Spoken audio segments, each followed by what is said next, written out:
I want to bring in Zach and Mark for reaction on the Kyrie Erving story. Mark, the Nets have been outwardly supportive of Erving's process, but what do these reports of the team unwilling to bend all the way, for example, not moving their practices for Erving, tell you, Mark?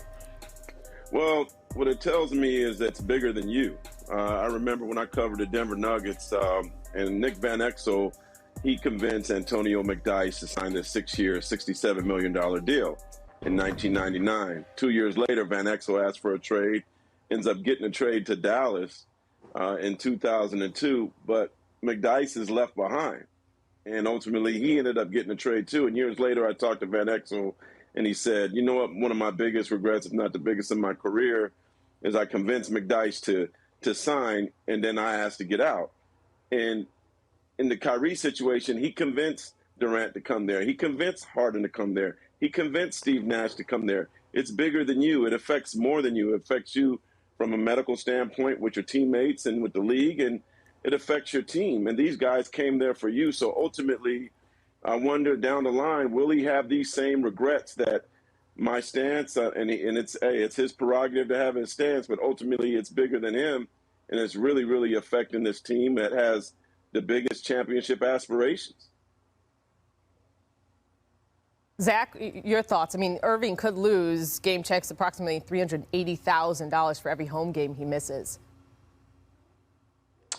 Do you ever think Sean Marks is like, even in like when he lays down to go to sleep, do you ever think he thinks to himself, it was kind of nice when we were like a frisky 42-win team with D'Angelo Russell and Joe Harris and Karis LeVert. We were like the feel-good story of the NBA. Look, this is a huge story. As Woj said, they were optimistic before the season. I kept hearing, it'll happen, it'll happen, it'll happen.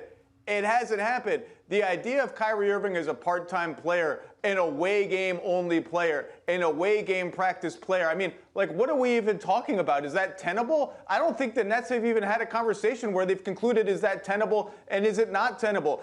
Can you imagine if they start having trade discussions about Kyrie Erving if he does not get vaccinated and become a full-time player? What do those conversations look like? What's his trade value? What do the other teams think? This is an absolutely unprecedented situation. As Kevin Durant commented today at practice, there's still hope that it resolves itself. I mean, hopefully sooner rather than later for the Nets' sake. But this is a team that is the overwhelming favorite to win the championship, fully loaded. Without him, they may still be the slight favorite to win the championship. Eye of the beholder on that one, but they're right there with the Bucks, maybe the Lakers. They lose all their margin for error when one of their stars is out. Yeah, in terms of this is tenable, the team will be away from home for only one day the rest of the preseason, Monday for a game at Philadelphia. And look, with a 6-game homestand starting the second week of the season, he'll be away from his teammates for 11 days before he can work out with them again. And then during one stretch in November and December, the Nets are home for 20 out of 26 days. So whether or not this is tenable